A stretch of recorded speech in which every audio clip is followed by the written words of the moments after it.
Bonjour, Stéphane Fournier, directeur adjoint du CFA Courcelles et coordinateur du BTS Aménagement Paysager. Bonjour, Jérémy Eboli, formateur au CFA de Courcelles-Chaussy et également coordinateur des BTS Aménagement Paysager. Alors, dans le cadre de nos JPO virtuels, on a décidé d'interviewer Aude, qui a suivi son BTS donc sur la promotion 2018-2020 et qui va nous présenter un petit peu son parcours et son ressenti sur cette formation. Bonjour, je m'appelle Amaral Aude et je suis en deuxième année de BTS Aménagement Paysager. D'accord, Aude. Alors, Aude, pourquoi tu as choisi le CFA de Courcelles-Chaussy? À la base, j'étais en BTS initial dans la région parisienne et en ayant déménagé en Lorraine, j'ai découvert le lycée de Courcelles-Chaussy et j'ai beaucoup aimé, adoré le cadre de vie, le cadre naturel des lieux. Il y a un arboretum, des bassins, il y a beaucoup de projets qui se font avec les élèves.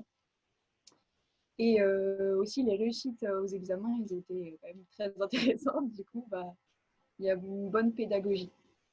Mhm. D'accord. Pourquoi vous avez choisi justement le BTS Aménagement Paysager? C'est quoi la relation avec vos centres d'intérêt et votre futur métier? J'ai toujours été passionnée par la nature de manière générale. Depuis toute petite, j'aime beaucoup être dehors, avoir le contact avec la terre. Et du coup, je me suis lancée un petit peu sans savoir où j'allais dans l'aménagement paysager. Et au final, ça m'a beaucoup plu et ça me plaît de plus en plus. D'accord. Pourquoi tu as choisi la voie par apprentissage justement pour ce BTS? L'apprentissage, ça, je l'ai choisi parce qu'avant j'étais en initiale et j'ai voulu aller en apprentissage pour parfaire mon manque d'expérience déjà, pour avoir de l'expérience professionnelle en jonglant entre les cours et l'entreprise. En tant qu'étudiant, c'est aussi bien de gagner de l'argent, mine de rien. Donc avoir un salaire, c'était une bonne chose. Mais c'est surtout pour avoir de l'expérience professionnelle et pouvoir directement travailler après mon BTS. OK.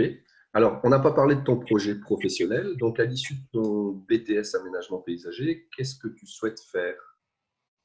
J'aimerais bien être paysagiste dans un parc animalier pour pouvoir adapter en fait l'environnement aux animaux et du coup faire de la création et de la conception en accord avec les animaux.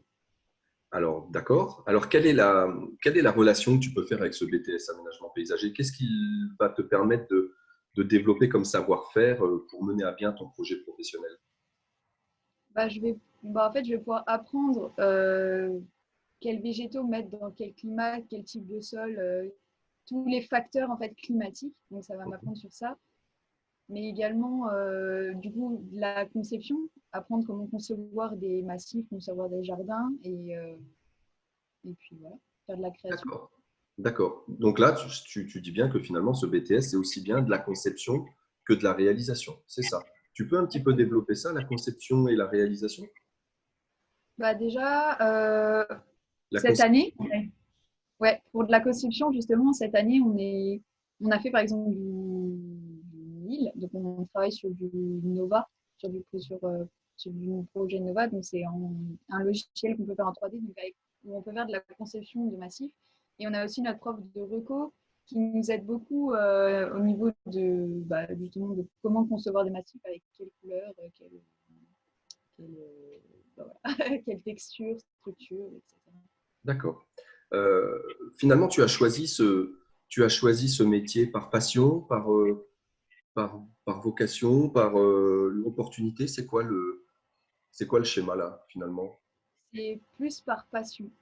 J'ai toujours voulu travailler dehors. À la base, je voulais travailler avec les animaux, mais je me suis redirigée en fait vers les végétaux. Et voilà, c'est plus par passion en fait que je veux faire ce métier-là.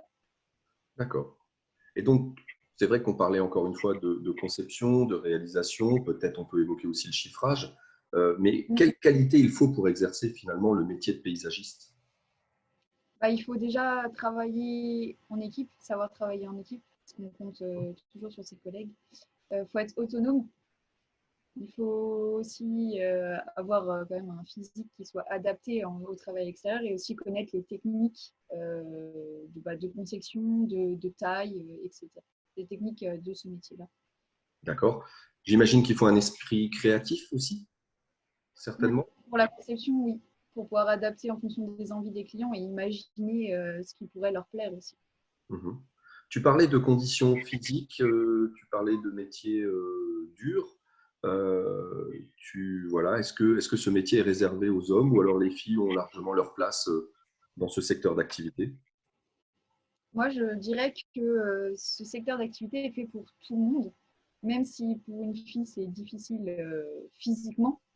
Mais il faut toujours avoir cette petite touche esthétique que nous, on a, le petit souci du détail qui vient en fait, compléter ce que font les hommes. Donc, en fait, on est complémentaires avec les hommes, même si des fois, faut quand même avoir un fort caractère dans ce genre de métier-là. Sachant qu'il y a différents niveaux d'intervention dans ce métier. Mm. On a une partie terrain, une partie commerciale, une partie conception, une partie comptabilité.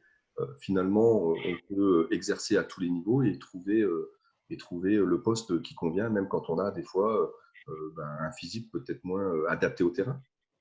C'est ça. Après, la question qu'on se pose, comme disait un de mes professeurs, c'est la première question qu'on se pose quand on va dans ce métier-là, c'est est-ce qu'on est plus d'intérieur ou d'extérieur? Et c'est comme ça qu'on sait où se rediriger. D'accord. Ok. D'accord. Donc justement, sur ce sujet, est-ce que tu as des opportunités d'embauche? Pour le moment, non. Hein.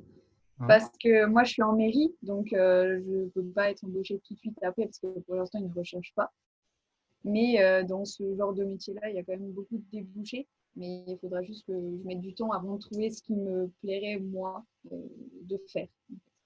D'accord.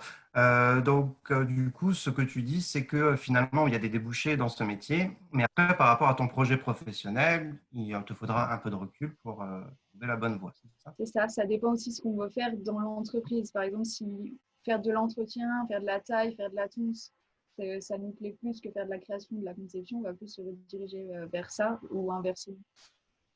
Mhm. Moi, je m'intéresserais plus à de la création, justement. Donc, je cherche encore dans ce domaine-là précisément. D'accord. Et pour donc finir, si tu devais faire un petit bilan sur tes 2 années passées au CFA de Courcelles-Chaussy en BTS Aménagement Paysager, tu pourrais dire quoi?